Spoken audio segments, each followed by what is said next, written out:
in your observations as being a coach, and I'm sure you probably spoke to like a few women, and maybe they have admitted that, yeah, I do tend to push this button. Mm. What type of women do you think you have seen? And this is just subjective observation. What type of women have you noticed are quick to push that button to deliberately trigger that man?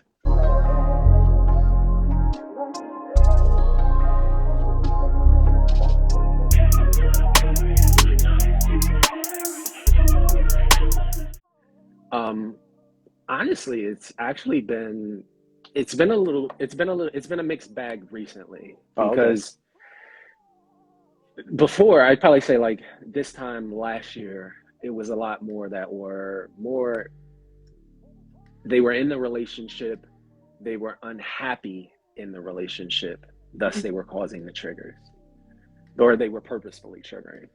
Now it's been like, no, I love this dude. But I just need him to your point, I need him to pay more attention. I need him to show me more love, and I need him to. But one of the questions I always ask is like, look, when you got into that relationship, tell me who you came in as, Right. because to another Chris Rock, now this is going to be like 20 years. Chris Rock said, when you first start dating somebody, you're not meeting them, you're meeting their representative. That's right. And we all kind of put on like, you put your best foot forward, you put your best fits on, and like you want to be on your best behavior. You don't want to kind of show that you do. And I think as a man, there's a level of calmness that a woman respects, Mhm. and expects out of a man, even when he gets triggered. And I think sometimes it's to show, like, to your point, to your question more recently, to cause that trigger is to see if he actually cares. Because Yeah. sometimes you get a man that's so emotionless that sometimes she poke you in the side a little bit, Yeah. just to Poking make the bear. Mhm. just make sure Just to test you. just make sure you still all right, Cole, you still care. Because there's always like that little bit, right, that a little bit of insecurity that we all kind of carry around about anything. Right. But if you can put your mind at ease by saying, hey, look, I know where we're going with this, right? Like, one of the biggest things that I've learned, because I meditate too, is to take a deep breath before I because, and now it's hard to do that in the moment, right? It's hard to do that in the moment. But if I can put my mind at ease by saying, hey, look, I know where this is. You usually kind of know where it's going. You're Yeah. not even listening to me, right? Which is yours. If I know where this is going, if I can take literally 5 seconds to just take a deep breath and say, all right, so we'll continue this, and like, just give me a minute or so, because I don't want to. Well, the one thing you don't want to cause is a ridiculous friction. I think all relationships have arguments, and I think arguments are actually healthy for a relationship, because I don't. If you just agree to disagree, or you agree all the time about everything, you're not Hmm. really solving your problems. You're just putting them off for later. So Mm. if we have the conversation now, let's be as transparent as possible about it. Like, let's be as honest as possible about it, because to your point, hey, look, this is really bothering me. Yeah. So if you could do me the huge favor, it triggers me, it causes me. And to my video's point was like, why is it causing me to get so upset? Why is it causing me to get so angry when she says this to me, or when he says this to me? Like, I want to put myself out there and be vulnerable to my wife, but look what she does when I do, or my girlfriend or my boyfriend. Like, look what happens when I do. But what does it say about you when you do Hmm. overreact? When you do flip the hell out about something that seems so minor in the grand scheme of things? If that relationship is that important, then me telling you, like, yo, you need to chill out with that. Like, Hmm. seriously, that should be enough. If Yeah. the respect level is there. Agree to disagree. I've always said this. Like, especially us, as Black people, Mm-hmm. we were raised to be equal. So when people always ask, like, why do we seem to gnaw at each other's necks, Black men and women? It's because we were literally raised to be equals. We got, not only did our ancestors and peoples got their asses whooped by the same person, but Mm-hmm. as we were kids, we each got the same ass whooping by the same person with the same belt in the Mm-hmm. same room.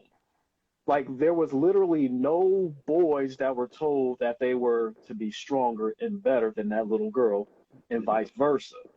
And now, fast forward to today, it's almost as if we are still there. I'm not, I mean, it could be a huge argument about, the whole equality thing, but we were literally raised the same way. We were called nigga by everybody else. Mm-hmm. Black woman, black men. So now when we end up corresponding with one another in dating, the respect level always seems to change. We now literally have women who don't trust men. They do not look at us as leaders because they look around us and they be like, well, black men are not doing anything. And then so you have brothers who are just like, okay, well, screw y'all because I did my best to try to lead, but you keep getting in the way.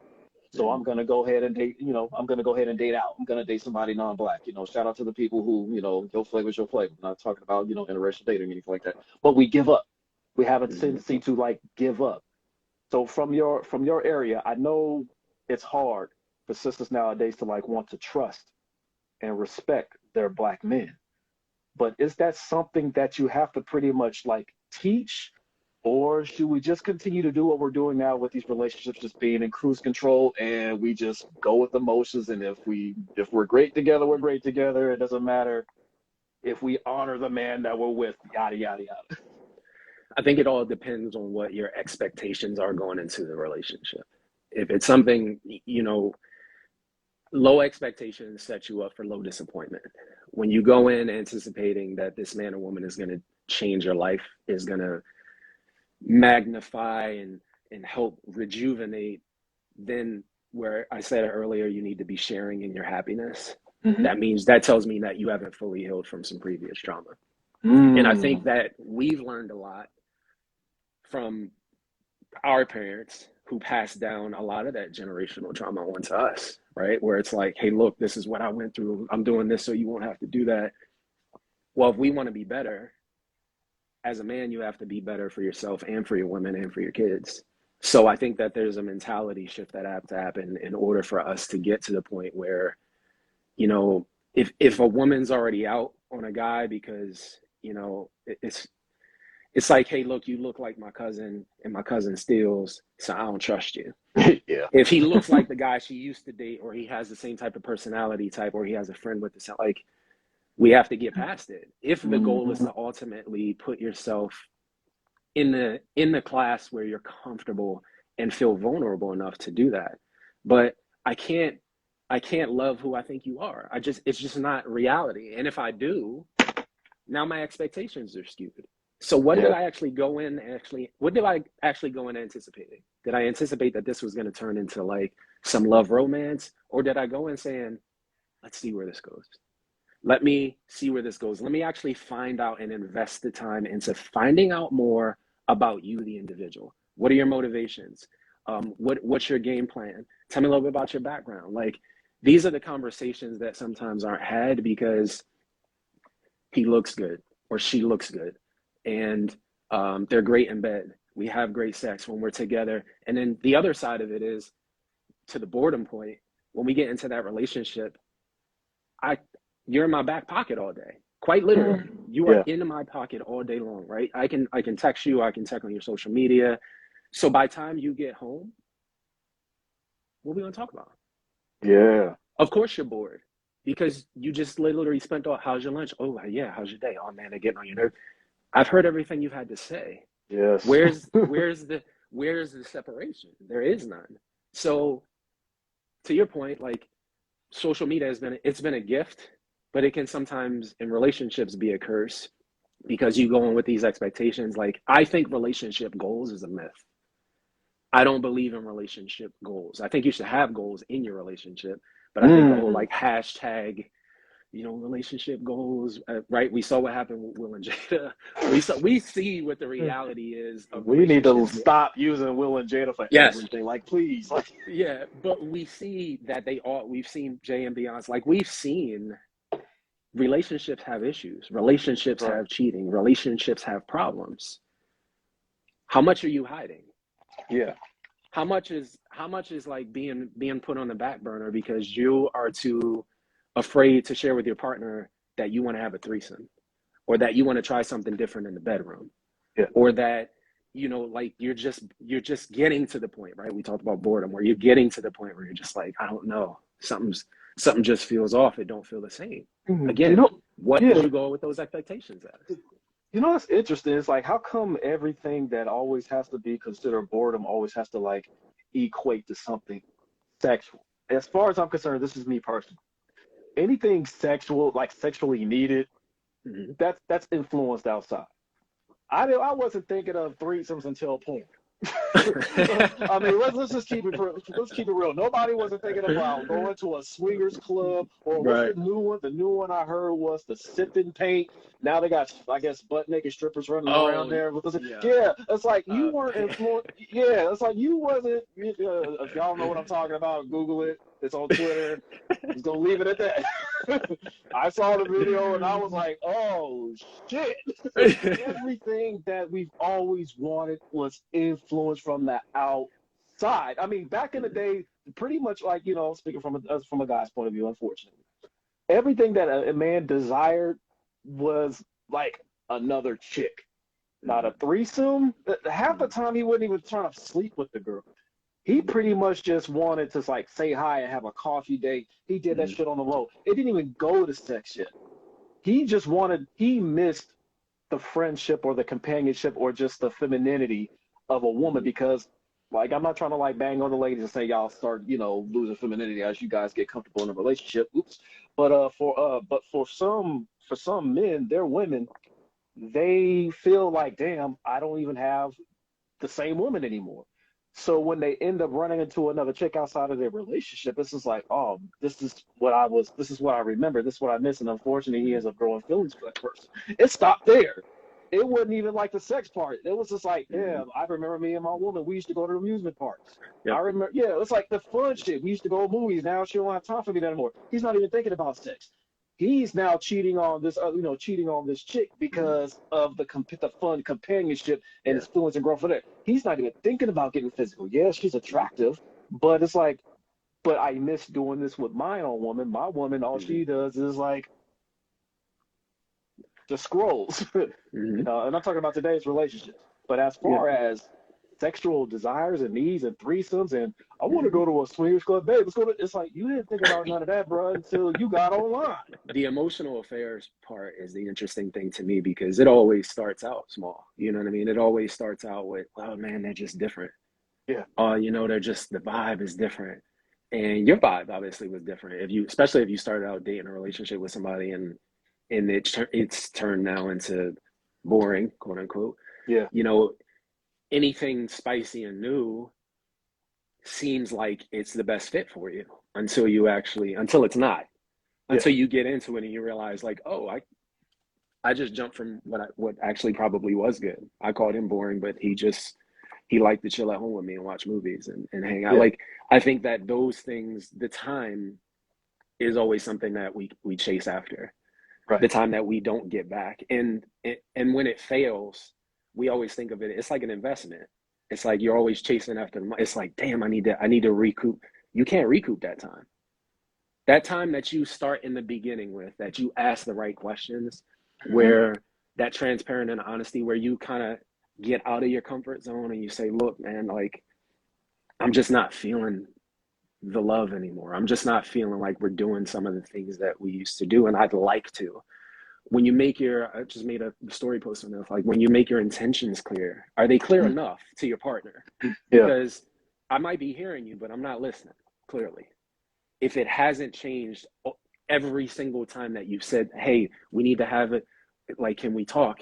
There's only so many times you can talk before you need to start walking. Oh God, spoken like a true married man. Like at Mm-hmm. the end of the day, we have to have, now that's balance in a relationship, Right. right? Like I need to be like, this is a seesaw. Like I need to be able to go back and forth and rely on you to keep it 100 with me too, because I know some shit I'm gonna mess up on. I know I'm gonna do wrong. I know I'm gonna make mistakes. I know I'm not going. I might, that day I'm supposed to owe you. Yeah, something came up. Like I know all of that stuff is gonna happen. But how good was I actually like listening to you when you were telling me 6 months ago that this has been a problem, and then it came up again 2 months ago, and then 3 months ago, and then I just was like, oh man, that's crazy. Because after a while, you go on autopilot. Mm-hmm. what? That's crazy, man. That happened today. Oh man. And then what she say? And then what she say? All right, cool. So we going out to eat. Like it just turns into like this autopilot relationship where now I'm not as invested in the conversations. And to your point, yeah, we're beyond the sexual part. It's just like I don't even like. I'm just now that it's not boredom. Like, hey, we're not trying new things in the bedroom. Yeah. Now it's like you're just a bore. Like you are literally just someone who doesn't take interest in me. Like because when you first start dating, what is it? Yeah. Flowers. It's going out on dates. It's being creative. It's doing these different things. That should go Yeah. out the window when you've been together for years or been in a marriage. Yeah. You're trying to. Yeah. You was baiting them. Yeah. Yeah. That representative showed up in the beginning. Like let me show up, get you. Well, where's that effort going to? Right. And it might be going into, to your point, it might be going into your purpose. It might be going into that new business. It might be going into other areas of your life. But if this is your A1 day one, you got to put in the time, man. And you have to make sacrifices. And not everything has to be a competition, right? Yeah. We don't need to compete in this relationship. We both win. Right. In the end, hopefully. From what you see and like what I've seen, there's selfishness from both parts, right? 100%. Yeah, a lot of women, they want to be catered to, but they don't want to give back. You know, like you said, everything is pretty much transactional. And then on the men's part, and I hate to say this, ladies, and I know they're going to disagree with me, it's almost as if majority of men are more passionate about committed relationships than women. And I know a lot of women will argue that she'll be like, what? Because my man, and no. I get it. But who's doing the proposing? It's us. Who's asking you out? It's us. Who's giving the flowers and the candy? Whose representative is always popping up? It's always us. So obviously we emote when it gets into comes into this dating game. Like, do you know how many men, you probably seen, I'm sure you did your homework. Men are literally on YouTube and podcasts looking for ways to be more attractive. How to be attractive to women. 10 ways to cold approach. We're always looking for something to grab women. That sounds like we're the more emotional ones. That sounds like we're the ones who's worried about rejection because we don't want to mess up. We don't. So now, I mean, if you can go ahead and elaborate on that. Are men literally? Do we, fellas? I'm sorry because I got majority male subs. Actually, I got a majority female subs, but okay, 2% less men. So it's kind of neck and neck. And I'm sorry, fellas, but I gotta do this. I gotta ask Weave though: are we the most emotional, and do we want relationships the most compared to women? Are we the most emotional? Yeah. In what capacity are we talking about? Like just about the relationship itself, like about just like if this works out, is this going to be like? Meaning, I would. Do we yearn for a committed relationship yes. compared to women more? Okay, I wasn't wrong. Thank you. Well, Weave agrees with me, so. I believe so because I believe that there's always, I think, and I think too, as a man, when you grow up too, if you played sport, like you grow up in like these team environments. Right. And I always refer to relationships as partnerships. And I purposefully call them partnerships in all of my videos because I want people to understand like this is a togetherness, right? This is like something that you can't purchase somebody's loyalty. Nah. Like they're either going to be loyal to you or you're not, especially in a relationship. And I think that as a man, like we have this inherent ability to want that because of how we may have come up, because we may have had a bunch of brothers or sisters or played a lot of sports or things like that. But I think it's just in our nature because we try to be loyal. And I know exactly what you're talking about when you're talking about like some of these channels. And I always call it like this. I always call it beware the rogue advice that you receive from like men and women who come as coaches who don't know what the fuck they're talking about because all in a sense, they want you to keep coming back. They don't want you to permanently fix your situation. They want you to keep coming back for advice every single time about a different situation that pops up. Like if the goal is to make this a mutually beneficial relationship where we both get out of it what we want, I have to decide, to our point earlier, is this a transaction or are we getting into a relationship? And I think that men, we enjoy the companionship of a woman, whether we're like married or we're just dating her. Like, we enjoy that physical attachment to a woman. But I think that we get more emotionally attached, or at least faster, it would seem, than a woman does from my Yes. coaching sessions. No, you're right. There's this level of attachment that we get, but I think as a man, it's because we expect it. We expect for her to reciprocate that, and when she doesn't, well, how come she didn't text me? How come she didn't get back to me? How come she don't want to hang out no more? Like, there becomes like this, am I a failure? But I'm successful in every other aspect of my life. Like, I'm really good with this. I'm great with my hands, and I have my own business, and I'm successful. Dude, maybe she just wanted to chill for the night. And we start turning into the man, right? We start turning into the toxic masculinity portion of us, when we're just like, I can't accept this. I can't accept failure. Right. But at the end of the day, that's a part of, like, all of dating is a numbers game. This is law of averages. How many 10, for every 10 women that you date, half of them might ghost you, 2 of them might show up late to the date and not be interested in you. Like, at the end of the day, this is all law of averages. Like, there's 6 billion people on this planet. Yes. There's tons of options, but we get so laser focused on just the one. She gotta be the one, man. She fine. She got, like, it's just amazing to me how we don't put, to your point, like we talked about passion and purpose in the beginning of this, like, why isn't that still the focus? When we find somebody, we just get so it's that intoxicating feeling of like, oh yeah, like, that we just can't let it go. We just can't let it go. And that to me is, it kind of blocks us from our own blessings, because we put ourselves in our own way, in a sense. My mom used to always tell me that, because I was a hard-headed teenager. Like, not everything, there were 2 things she always told me: not everything is about you, and like, not like, you don't always have to be first at everything. Like, sometimes you try your hardest and you fail. That's in business and in life. So in that relationship, you could try your hardest, but you need both. Like, you need both people to work on this. Yeah. And if you're not seeing the effort from her, then walk away, because you're showing more strength than you are staying around and moping around and complaining and sending her a text in the middle of the night and asking her, why is this working? Well, how come you? That makes you look weak. And to my point earlier, that calmness, that woman respects and expects out of a man. Yeah. That calmness, that's a calmness and strength, not physical strength. That's your ability to be like, okay, I don't need this. And the same for a woman. A dude hate if a woman had to walk away from him. You're like, but I'm good looking. You aren't what you wanted. Yeah. Clearly. So. Oh man. You know what? That was. You done. I'm probably gonna lose some subs over this, because my subs. Look, I love my subs, but y'all be iffy, like.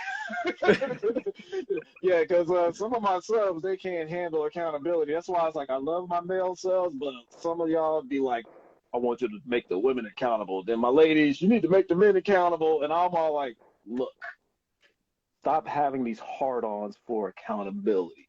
The motherfucker that hurt you, he needs to hold himself accountable. It ain't to us. All we're doing is dropping the gym and basically, to prepare you for the next person. That's 100%. It. Because that little remark that you made about the numbers game, no one never really focuses on that. Like, yeah, you're right. This is a numbers. Like, that's why some of us got married. It's like, we got tired of the numbers game. And I don't want to say we lowered our standards, but we accepted the person that we were dating. Like, this person is actually giving me what I need and not what I want. And that was the problem. A lot of us men, we lust after women, and then we get mad when she becomes wife, and then she has the kid. She becomes something different. Yeah. Because we got married what I did. People who don't watch my platform always say that, like, stop getting married. like use your heart or your brain. Either you're looking for a partner, or you're looking for a helpmate. But stop marrying somebody that you're completely lusting after, that you can have threesomes with, because that's what a whole lot of dudes do. And yeah, when she has your baby, the whole thing's changed. She divorces you. She gets that child support bag, and she's shopping and posting everything that she bought with your child support money on her gram. And now all of a sudden, you guys are red pill and black pill and going to all these other YouTube platforms, and you're complaining, especially when the homies and everybody told you, like, to stay away from. Yep. you had all these different women out there that you overlooked, like the barista at Starbucks or something, or just like the good girl next door that was a little freak on the low. She liked you, but since she didn't look like a certain model on the gram, you didn't want to go ahead and take her out on a date. And I think to your point a few minutes ago, that's that emotional part of it, right? So my point again. that level of the level of accountability from both men and women, and I, I'm a big, and I'm actually similar to you in the opposite direction, right? So a lot of my coaching sessions, for example, are men. Yeah. I'd probably say maybe 60%, 40%, Wow. 40% are women, and the accountability is the same on both ends, right? I'm like, okay, so and then it's always like accepting the next step. It's like, if this isn't going to work out, if you understand, it's accepting it, right? But it's accepting it fully, not accepting it, but still following their page and liking their pictures. And like, there comes this time where you have to decide, is this something that is going to healthily help me move forward into my next relationship or into my next dating situation? And if it's not, then I probably should let go of it. It doesn't mean it's not going to come back. It don't mean we ain't going to sleep together again. It don't mean we're not going to chill and hang out together again. At the end of the day, is it healthily helping me move forward, like productively, where I'm to the point where I say, yo, all right, we're going in circles. She coming back, I'm leaving. I'm going back to my ex. She's leaving. Like, move on, man. Chalk it up to the game and just move on and find yourself a better situation. But more importantly, find you a purpose to focus on, because more of when your energy is too much in an individual, now that's when the emotional parts start coming in, because you ain't got time, because that's all you got time for is just to think about it or to think about him and be like, oh man, I wonder what she's doing right now. She didn't reply to my text for 3 hours. You're getting in your own way of your own